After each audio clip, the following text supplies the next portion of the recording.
Hi, everyone. Welcome to the Small Cap Discoveries conference call. Today on our call, we have John Ripplinger, the VP of Imaflex. Imaflex trades on the TSX Venture Exchange under the symbol IFX and on the OTC under the symbol WEGZY. The company is trading at 56 cents with roughly 50 million shares outstanding, or about a $28 million market cap. I'd now like to hand it over to Paul Andriola. Hey, thanks, Trev. Happy to have John Ripplinger with us, as Trevor mentioned, from Imaflex. This is a company we've followed for several years. We actually had them present at one of our recent conferences. So I'm happy to have them back to sort of update us and tell us more about the company. A lot of our subscribers are probably unfamiliar with Imaflex. So John, why don't you take it away? I understand you've got a presentation that you can show us. I'll hand it over to you, and then we'll follow up with some questions. That's great. Thanks, Paul and Trevor, and thank you to your participants for taking the time out to hear a little bit more about Imaflex today.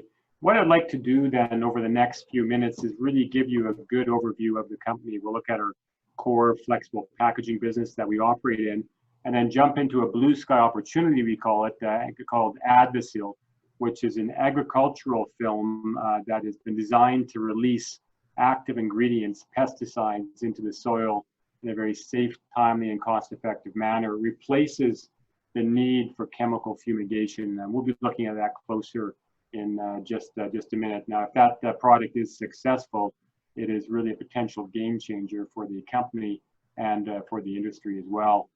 Just before we begin, to keep the lawyers happy, I wanted to mention that, just going to go down to the safe harbor here, there we go, that today's comments may contain forward-looking statements, and I invite you to read the safe harbor package contained in the presentation before you. It'll also be posted on our website following today's events. So when you look at Imaflex manufactures and sells products for the flexible packaging and the agricultural industries. You can't go into any food store, drugstore, etc., without seeing some form of flexible packaging. It's in almost every consumer product out there, and we play a large role in that space. The company was established back in 1994 by 3 individuals, and those individuals are still with the company to this day. They bring in-depth experience in the extrusion business, which is the making of plastics, as well as in the converting business, which is the printing on plastics, the bag making, etc. Now, the company also has 3 manufacturing facilities, 2 of those being in Quebec and 1 in Thomasville, North Carolina. In 2019, we had sales or revenues of $81 million. We are positive in terms of cash flows. We are profitable. We have a healthy capital structure. So when you're buying Imaflex, you're buying a company that has a strong core business, and on top of that, you've got these blue sky opportunities that have the opportunity to basically energize the stock going forward, assuming they come to fruition. Turning to the next slide, let's see here. There we go. Good. Turning to the next slide, just looking at the company a little bit closer. The company primarily manufactures films for converters. Converters are like printers. They take our film and they make a finished product that could be bread bags, soil bags, wood chip bags. It could be a metallized film that goes around windows and doors, flashing to protect the elements from entering the house or whatever building it is. There could be. As well, it includes things like duct tape. So a whole slew of things that we could make in terms of the plastic film for the converters. They take that product and they make a finished good that's printed. It could be bags or whatever. They will then take that product from us and make the finished good. In addition, what we do is we generate some waste during the manufacturing process. So we use that waste to make industrial products. And that means things like compostable bags, bags on rolls, Gaylord bags, etc. Using that waste so that we don't have anything that we throw out. In addition, we make metallized films. Metallized films are both for the food industry to protect and preserve, as well as for the agricultural space for crop protection and yield enhancement. And finally, we make the full spectrum of mulch films, and that means your traditional mulch films for basically yield enhancement, to reduce evaporation, to reduce soil erosion, barrier films to reduce nuisance odors, stop evaporation. We also have metallized films. As you see a picture just up in the screen above the agricultural film section there, you can see one that we use with citrus trees to protect the trees from insects and also to enhance growth and yield. And finally, we've got that other agricultural film, Admissile, which is currently under development.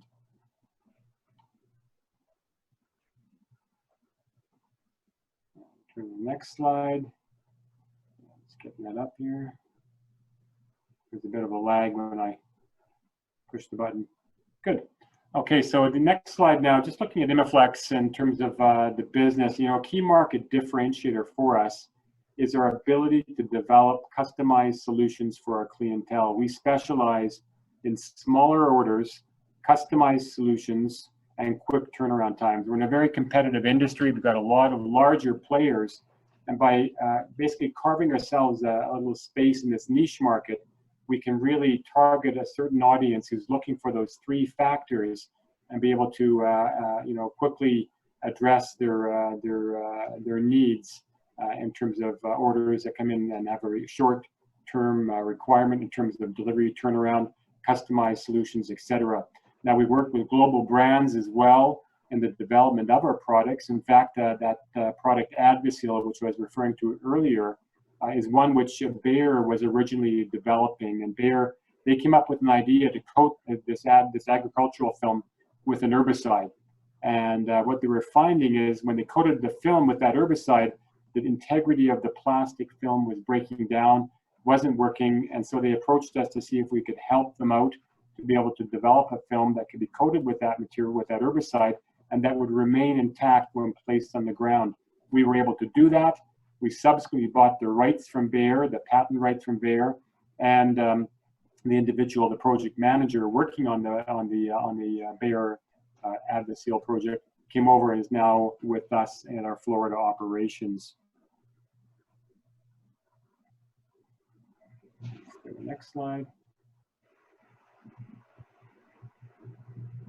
So Imaflex serves two key markets then. We've got the flexible packaging market, valued at around $30 billion in North America. It's growing at around 3 to 4% annually. It's resilient to economic downturns. We're serving mostly the food industry. When you look at the COVID-19, we've been considered an essential vendor because of the fact that we protect and preserve, whether it be food or other items. And we've been recognized as one of the top 100 North American film and sheet manufacturers. That means there's a lot of smaller players out there, and we're in the top 100. So there's a lot of players that are smaller than us as well in the space. As well, we serve the mulch film market. That's about a $4 billion market. It's growing at around 8%.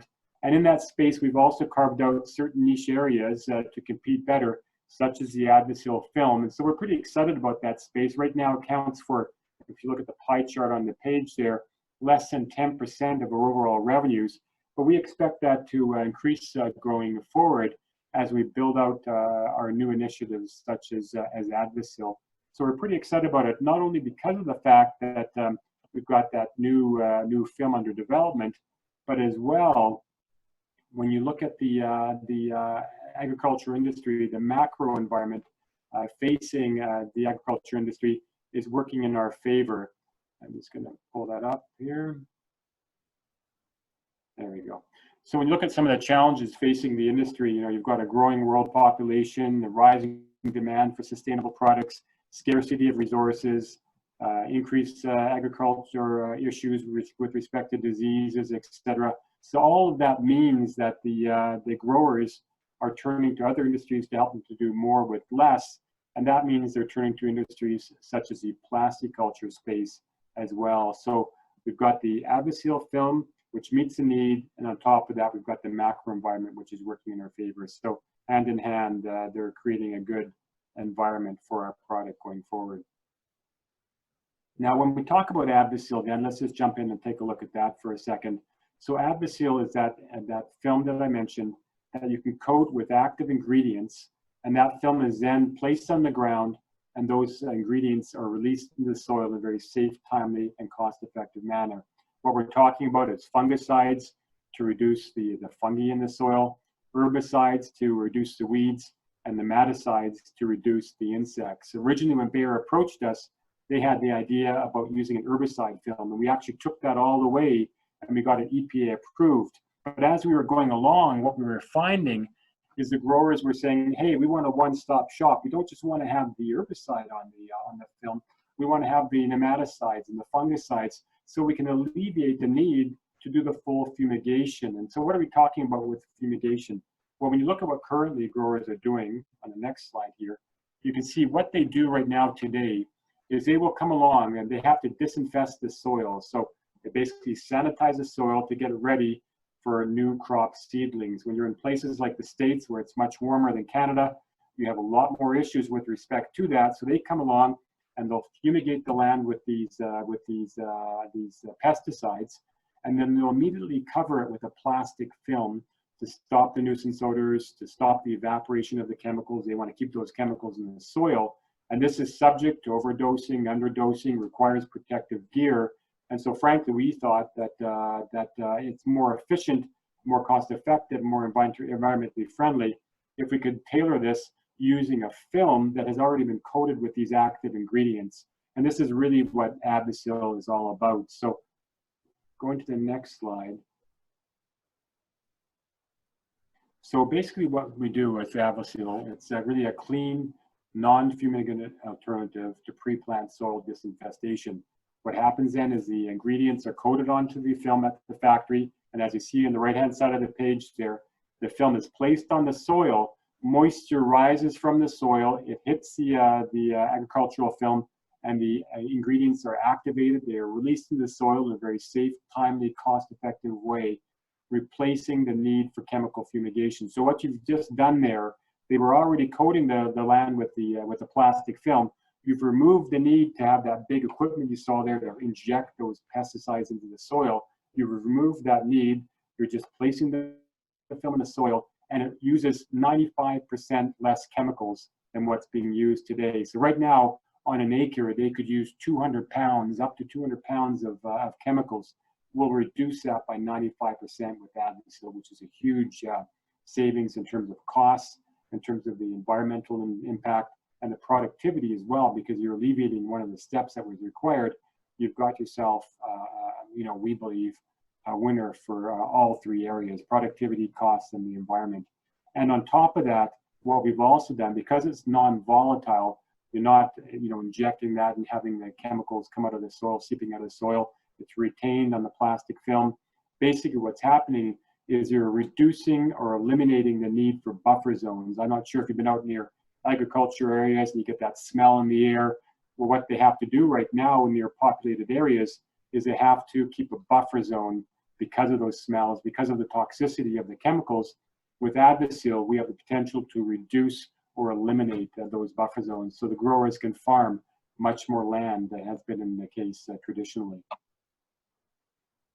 Now, turning to the next slide, in February of this year, we began the Admissile efficacy trial, and the trial, we started that. We worked very closely with Fujifilm Manufacturing. It's a US-based, the US-based operations, I should say, and they have expertise in high-speed coating and functional film production, expertise in bringing new products to market, working with chemicals, and they have manufacturing facilities of over 2.5 million square feet at their US operations, which is just down the road from our North Carolina plant. So we were fortunate to be able to work with them. They were instrumental in helping us with the coating process. They produced the film for the trial, and the trial had two objectives. One, we wanted to show ourselves that, one, the film was releasing the chemicals into the soil in the manner in which we expected, and two, concurrently track the plant growth, yield, and quality compared to the crop grown under the current best Florida grower standard for tomatoes using fumigants. Now, we chose a tomato crop because it's one of the most widely grown crops in the world. And if we can grow at the same level, comparable levels to the grower standard, we believe that we can use our film for most fruits and vegetables requiring soil sanitation before new crop seedlings are planted. Now, what we've announced since that trial started in February, in March of this year, an independent lab confirmed that the active ingredients were being released into the soil in the manner in which we expected. And in May of this year, we announced that the first harvest was showing that we were basically achieving comparable growth to the grower standard. In fact, we were producing earlier and superior marketable yields, which is important for growers because the first to market, the better the price. As everything starts coming in the market, the prices go down, and I'm sure you've seen that each year as new crops are brought onto the market. So in terms of Admissile for the next steps, we've got a few things here. So in July of this year, we'll be meeting with the EPA, the Environmental Protection Agency, to discuss the efficacy trial results to date and what's next for the timely registration of Admissile. We'll also discuss a new trial that will be starting this quarter in Q3, which will be called the release study. And basically, that's going to be looking at each of the chemicals. You have the herbicide, the nematicide, the fungicide, and we have to show that we're in compliance with basically with the EPA's pre-harvest interval. And that basically is a time period between when the chemicals go into the soil and when you can pick a crop for safe human consumption. We have to show that enough time has passed between when the chemicals went into the soil and when it's being picked for human consumption. That trial will take place in Q3. It'll be completed this year. And by the end of 2020, we'll be doing the EPA registration package, submitting that to the EPA. We have an outside organization by the name of Toxel that's working with us. It's comprised of individuals who have worked with the EPA in the past. They were actually employees of the EPA, so they know the ins and outs of the organization. They'll be assisting us in ensuring that we get that timely registration of Admissile. And it can take up to a year just to ensure that we manage expectations. We're working with a government institution. We don't have any controls over timing of approvals, et cetera, and it can take up to a year to obtain that approval. Now, as I mentioned to you earlier, we already had a film, the Admissile herbicide film, approved by the EPA. All we're doing now is we're going back to the EPA and saying, hey, look, we've got the same thing, but we've added in the nematicide and the fungicide. Okay. Just to jump back into our main business, our core business, and that for a second, looking at the numbers then for the past 5 years or so, you can see sales there. We've generated a compound annual growth rate of about 4%. You can see when you look at 2019 that there was a bit of a decrease there from about 88 million in 2017 down to 81 million in 2019. And yes, we do have a very competitive environment that we work in. But what people also have to remember is 60% of our variable costs come from what? From resin prices. And what's happened with the world oil market? The world oil prices have gone down substantially. And that means our resin input costs have gone down. And what does the customer say right away? Well, hey, you're paying less for the resin costs, so we want some too. We want some of those savings. And so we have to pass that along to our customers. If we don't do it, as I said, it's a competitive space, and our competitors will. So we lowered our prices because we had lower resin input costs, but at the same time, you see that the margins are actually improving there, the gross margin up a point year over year, and the EBITDA margin on a constant dollar basis up as well. So on a volume basis, as you see, for example, in Q1, we'll be looking at that shortly, Q1 of 2020, our volumes were up about 4%, whereas our actual revenues were down about 4% year over year. So we've been able to maintain that revenue base in terms of volumes, poundage, but in terms of revenues, because of the input costs, we have seen a bit of a decrease in revenues. Now, one of the things that we've been able to do to maintain those margins and that is we have been investing in the core business. You know, a lot of people say, well, hey, you've got Admissile, why invest in the core? Why don't you sell it? Well, the core flexible packaging business allows us as a management team, and I think it allows our investors as well, to sleep very nicely at night. People say, do you worry at night? Well, we don't worry because we've got that strong core business that's profitable and that really allows us to have a nice base grow our air well into areas such as Admissile. And looking at the core, during the past year, we spent about $6-7 million on improving our equipment. One of the things that we bought was a new extruder, a 5-layer extruder. And this new equipment, including the extruder, significantly increases our capacity as well as our capabilities, allowing us to offer much more value-added products. So for example, the new extruder being a 5-layer extruder, we can get into new areas such as, I don't know, soup bags, chicken bags, all sorts of barrier packaging options that we couldn't do before, which bring in new value-added options for our clientele, more revenues, more profitability.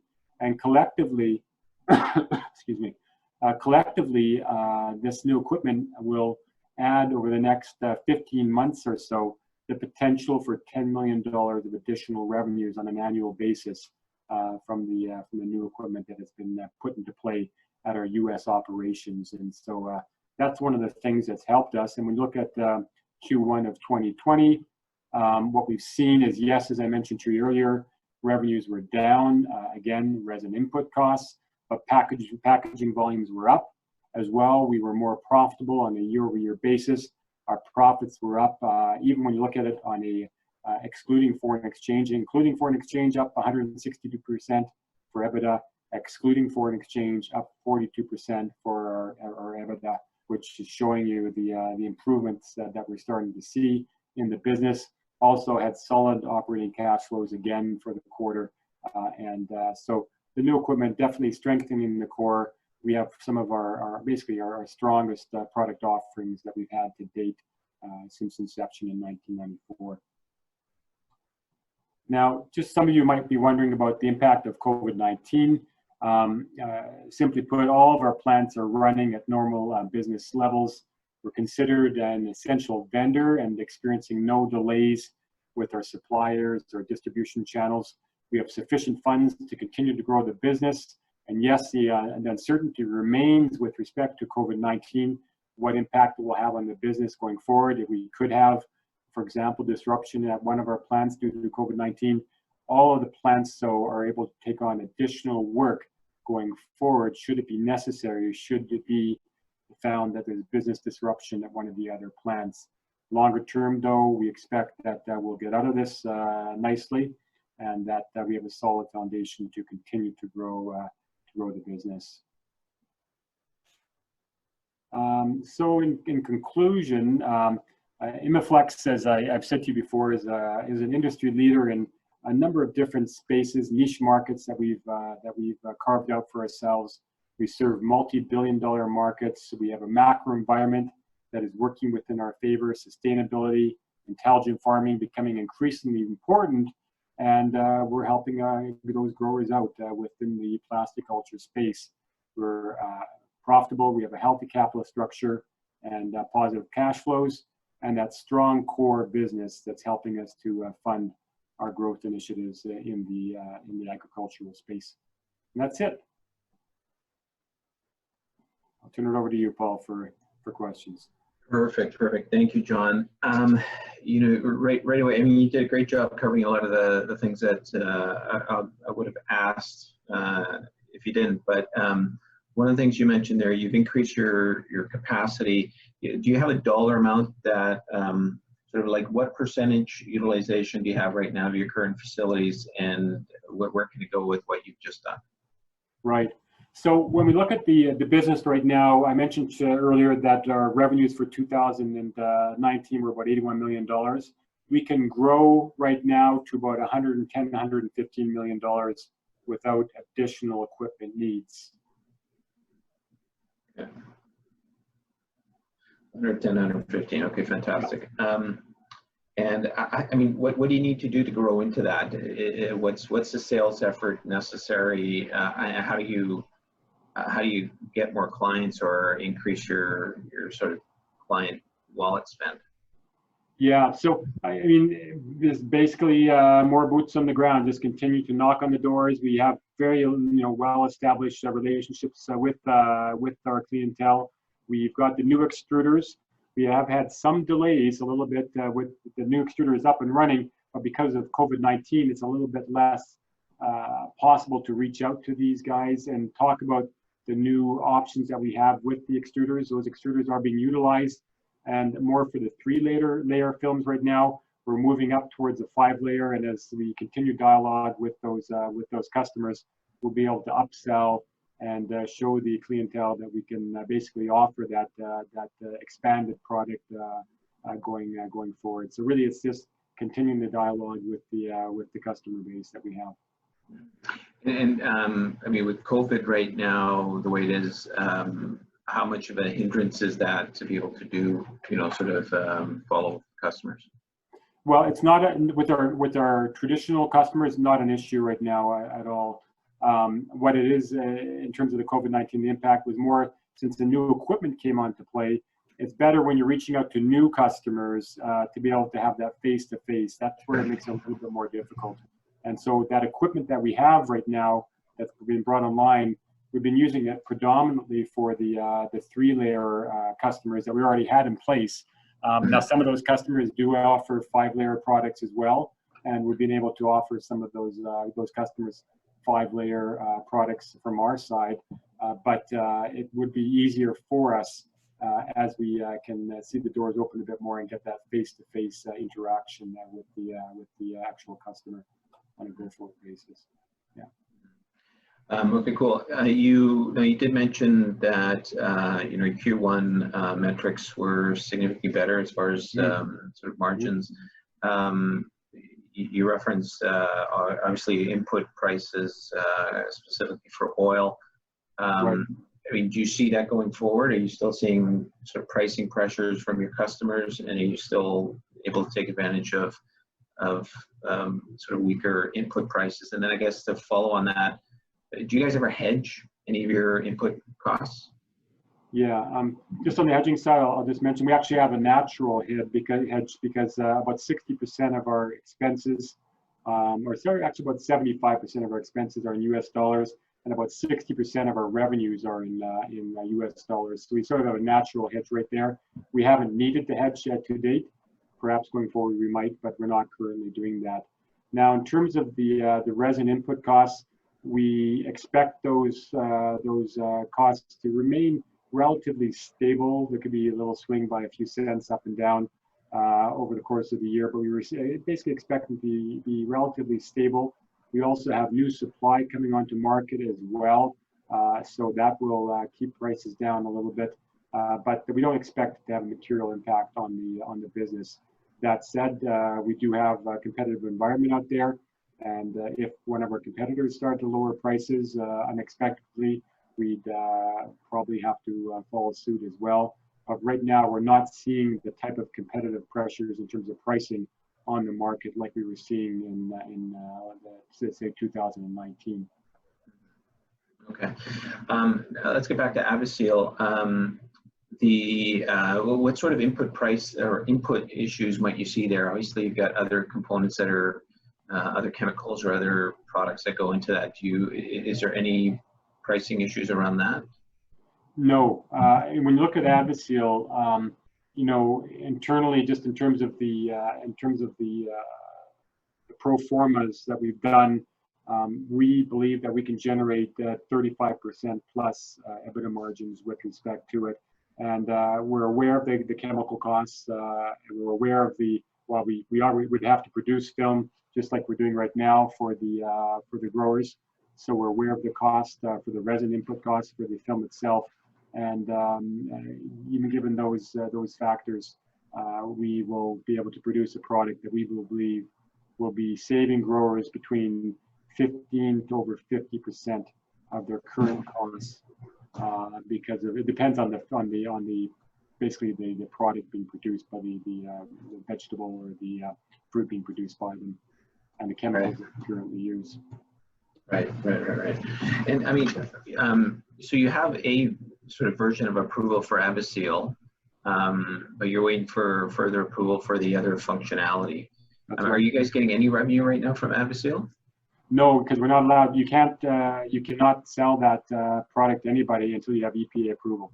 Okay. So, yeah. No, it has to have EPA approval to show that, again, It's that pre-harvest interval. That's the upcoming trial is an important one, because what we have to show the EPA is that the chemicals on the film itself, do they leave the film in a timely fashion such that there's enough of a lag between when they've left the film and when you pick the product for safe human consumption. We have to show that.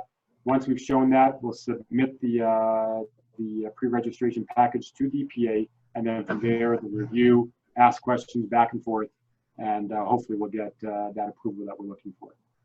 Okay, gotcha. So you mentioned the EPA, but are there any other jurisdictions outside of the U.S. that you're applying for?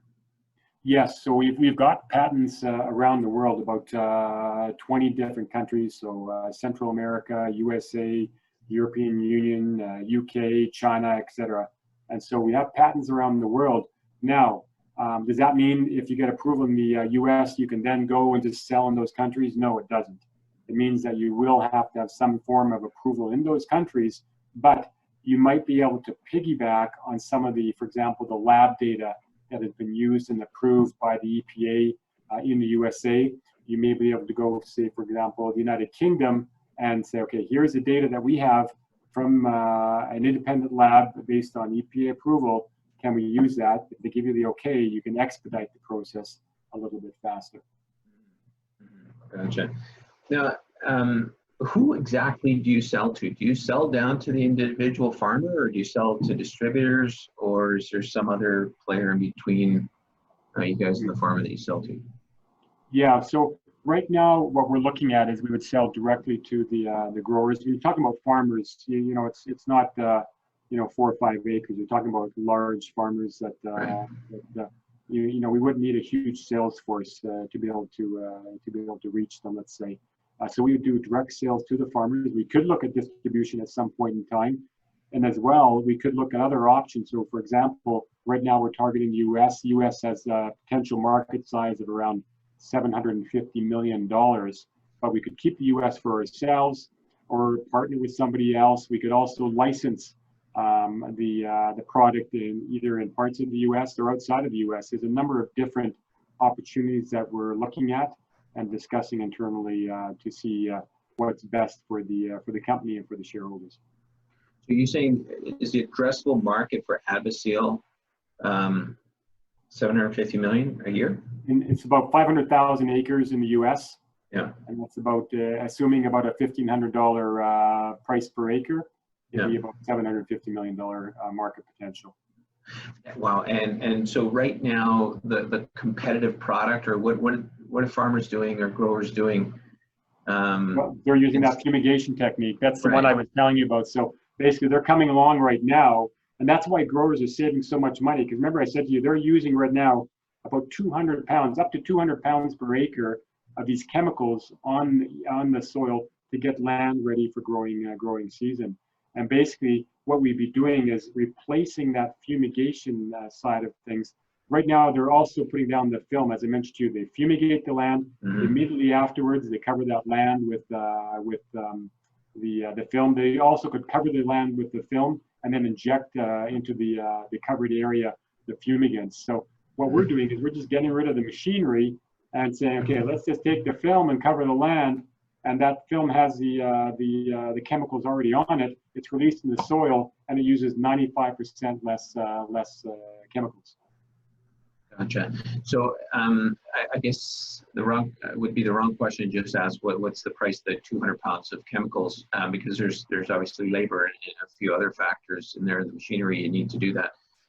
But is there some sort of I mean, the 15 to 50% cost savings you mentioned, is that on that 1,500 per? Can I look at it that way for 1,500? We based it on the chemical savings. Okay. Yeah. Okay. That's based on chemical savings. That's right. Okay, gotcha. Okay, that makes sense. Okay, fair enough. Let's see. Are there opportunities for sort of acquisitions? Is this purely a sort of organic, pardon the pun, organic growth model, or are you guys? Is there sort of a cleaner, easier way to get into this market if you can acquire some other players? Yeah, well, in terms of, I guess you're talking about on the ag side and on the core business side as well? I guess both, yeah. I mean, yeah. Okay, so just overall in terms of acquisition, yeah, we've made acquisitions, not for a number of years. I think the last one was around 2012. As I was mentioning earlier, we're in the top 100 film and sheet manufacturers in North America. There's a lot of smaller players. One of the issues that we find is that you can talk to a smaller player and they've got dollar signs in their eyes, and they're unrealistic in terms of some of their expectations at times. But we would consider an acquisition if it makes sense in terms of size, fit, ease of integration, and of course price. But that's a nice way to be able to grow the business, and it would definitely be considered. And as I said, we have done it in the past as well. In terms of Admissile, we'd have to see what happens going forward. As I mentioned to you, we're looking at a number of options, and to get that product out to market, there could be a number of potential opportunities. We could go alone, we could team up with somebody, and we could also license, for example. So there's a number of options available to us, and we'll do what's best for the company and shareholders going forward. So I guess your core product, not the Admissile right now, but you give me a sense of what your competitors actually look like. If you're in the top 100, I mean, how big are some of your competitors, and I guess what really sets you apart on the core stuff that you guys do? Right. Okay. When you look at the business, I've said it a few times now, it's extremely competitive, and when we look at our competitors, it can be public companies, and it can be companies that are not public. And when we look at Imaflex, our key competitors are actually, probably a lot of them are not public entities. They're companies like Polyexpert, Polycar, Vulcan, names that most of you haven't probably heard of, but they also focus in on those smaller markets like us, those niche markets. But we also have the bigger players. If you look at the ag space in particular, we're competing against some of the larger players that are out there. So you've got Dana, Berry, Charter Next, and they're so massive and so extensive in their product offerings, as are the flexible packaging companies that are public that compete in our space. So it's a wide assortment of players that we compete with, but mostly, as I said, they're the smaller ones that are non-public entities. Okay, cool. Sorry, I've got a couple more questions to go, and then we'll open it up to the subscribers here. But I mean, we're dealing with plastics, and we're dealing with the environment. What are the environmental issues around your products, good or bad? Yeah, so there's always questions about plastics and its benefits. I mean, when you look at plastics, I think it plays anyway. I think actually, COVID-19 even showed that as well, and the importance. We were considered an essential vendor, and the importance of plastics and protecting and preserving it really can't be underestimated. It does a key role in that, and also extending the shelf life of things. And we look at the cost on the environment in terms of transporting plastics, in terms of transporting and manufacturing plastics. It's probably, it is less intrusive than some of the other things, such as metal, such as other packaging materials, glass. That's the word I was looking for. And so really, I think it's not the, some people say it's not the most environmentally friendly, but it is less intrusive than a lot of the other alternatives. In addition, that being said, what we have to look at as a company is what can we do to do things better from a compostable perspective, for example. And one of the things that we've been doing is working with our resin suppliers to be able to offer a compostable product to our clientele. And this includes resins that are chemically engineered to be fully compostable in 180 days under commercial composting conditions. And that meets we call it the ASTM 6400 standard. So it meets the standard that's out there that is required for compostable products. And in addition, what we've been doing is we've been also offering our clients products that come from renewable resources. So things from what we call polylactic acid, so things from sugarcane, cornstarch, etc., that again are fully compostable as well within 180 days. So it's not a big seller right now. Those products, because of the nature of them, are a little bit more expensive, and some of our customers don't want to pay the additional monies required to purchase it. Also, there is some worry, say for example, amongst the growers when they use a compostable film, that film might start to break down early before the growing season is completed. But that said, going forward, the importance of compostable plastics will increase, and we're investing to ensure that we're in a position to offer that to our customers. Right. So right now with the non-compostable, what typically happens with the film after the growing season's over? Well, with the film, the growers, it depends where you are. I mean, in certain areas, they can recycle it. They have to recycle it. In California, they're stricter in terms of the environmental rules. In other areas, they could burn it if they needed to. But it is fully recyclable.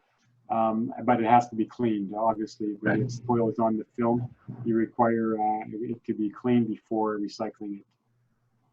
Great, fantastic. Some financial questions. Balance sheet. Just give us a sense of what your balance sheet looks like. Yeah. So I mean, right now, just alluded to it earlier.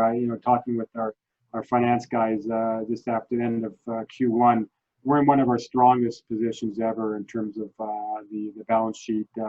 As I mentioned earlier, we're cash flow positive, and we're moving towards a position where our line of credit right now, I think at the end of Q1 was 3.6 million outstanding out of a 12 million line of credit available to us, whereby we're moving towards, say, by 2021, where we could be producing cash and not need that line of credit. In terms of debt, we've got about 6.3 million, I think it is, for that new equipment that we purchased. And that new equipment should be paid off within, the payback's within 3-4 years. So it's got a nice payback for that equipment. And then we've got some outstanding debt of about 1.5 million with the BDC.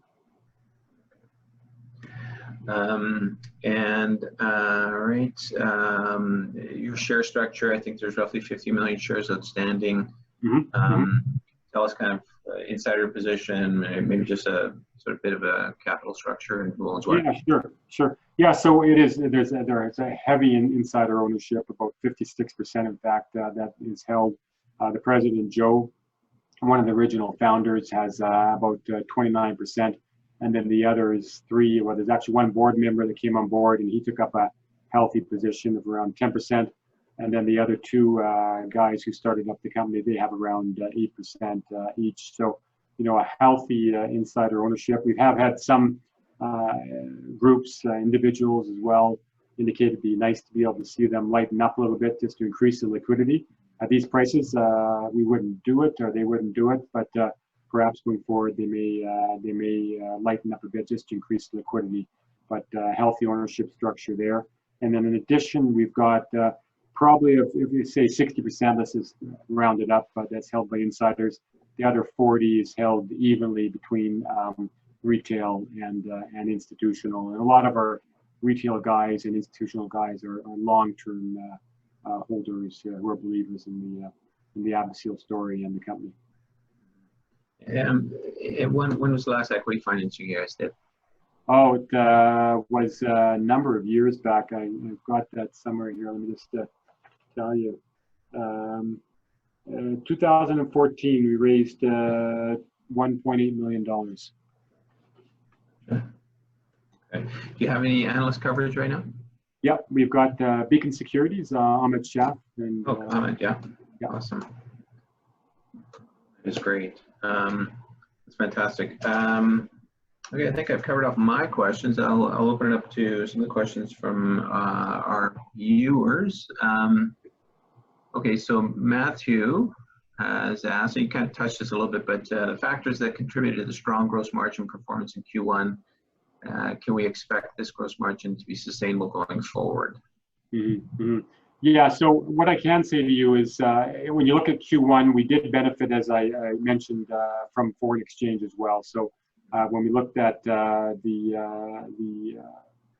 EBITDA growth, it was 162%, but to take away foreign exchange, we're up 42%. So, foreign exchange is foreign exchange. We can't control that. So you have to remove that factor out there. What I can say to you is that we are well positioned to continue to improve our margins going forward over the numbers that you saw in 2019. Will we achieve the same numbers that we had in Q1? Well, there's a number of factors there.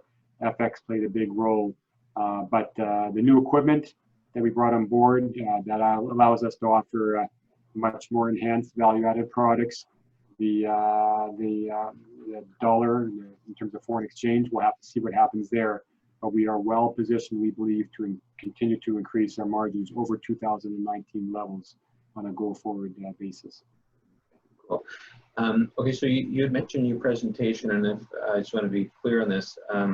So it can take up to a year to get EPA clearance. You guys, I think you guys started. I'm not exactly sure. I see my note says to expect Q3 2021. Does that make sense for you to sort of get cleared EPA? I'm really trying to get a sense of when you think you're going to be actually selling Admissile. Yeah, so what I've indicated is that we will have the EPA registration package submitted by year end. So let's say year end 2020, it's submitted. Yeah. From there, it can take up to a year. Okay. So you're looking at the end of 2021. It could be earlier, but let's say 2021, and so then you're starting the production. Okay. Yeah. Gotcha. And we'll have a sense, you know, once the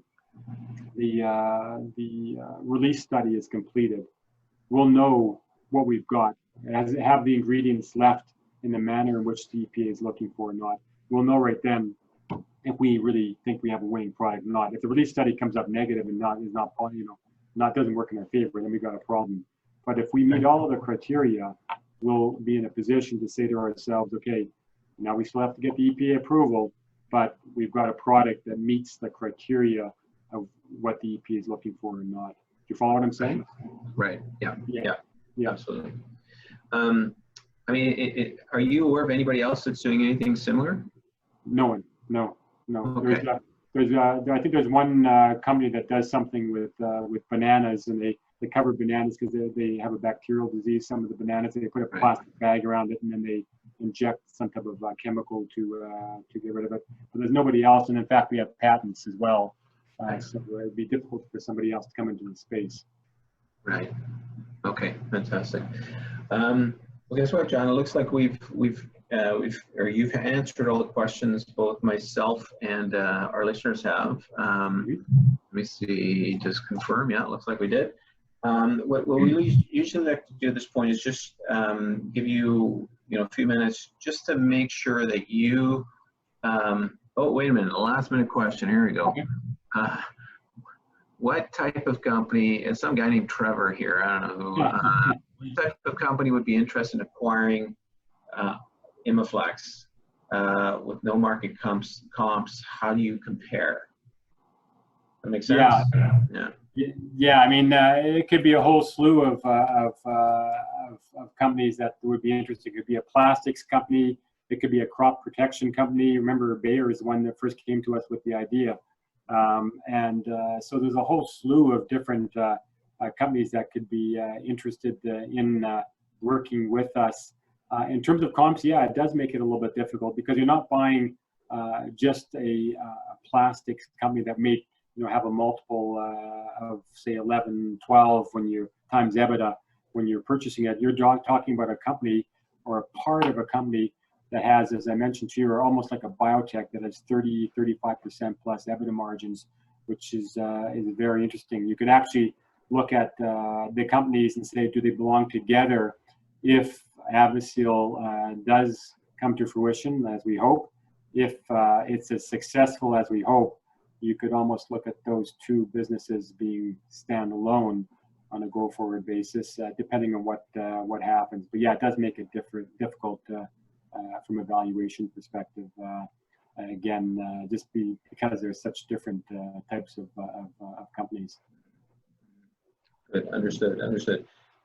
Okay, so we've come to the point here where we want to give you a couple minutes just to sort of leave the investors with whatever significant message you want to get out. Maybe sort of get investors to understand what to kind of expect over the next 6 to 12 months, or just a key message that you want to make sure everybody walks away with. Sure. So yeah, first of all, I just want to say thank you to you, Paul and Trevor, for organizing the event, and to the participants for taking the time out to learn a bit more about Imaflex. And I know that in terms of takeaways, I know just from discussion with you guys that a number of your listeners are new to the Imaflex story. And the one thing I always try to encourage people is, you know, when you're new to this story, you're not necessarily going to jump right in, but I encourage you to follow the story. I think that Imaflex is in a very strong position right now. We're serving, you know, growing multi-billion-dollar markets. We're profitable. We have a healthy balance sheet, positive cash flows, one of the strongest lineups of products that we've had in the company's history. I think this strong foundation allows us as a management team, as I was saying to you earlier, and our shareholders to sleep better at night, especially when markets are under pressure, as we saw earlier this year. And I think we're one of the very few TSX Venture type companies that can say that to their potential shareholder base. As well, that core flexible packaging business that we have is giving us the seed money to help grow and invest in new opportunities that can energize the stock on a go-forward basis. And you know, Admissile, you know, we're very upbeat about it, increasingly upbeat as we move forward with these trials. And if it is successful, it could be a game changer, as I said, both for the industry and for the company itself. And we look forward to being able to communicate our successes over the coming year with respect to the core flexible packaging business and Admissile. I think will be an interesting period for the company. That's it. Fantastic. John, I want to personally thank you on behalf of myself and the listeners. I'm going to, I'll hand it over to Trev. He'll wrap up, but definitely appreciate your time, and we'll follow Imaflex closely. Much appreciated. You got it. Trev, over to you. Thanks again, Paul. Thanks again, John. And John, before we sign off today, what is the website where investors can find out more information? Yeah, so it'd just be www.imaflex.com.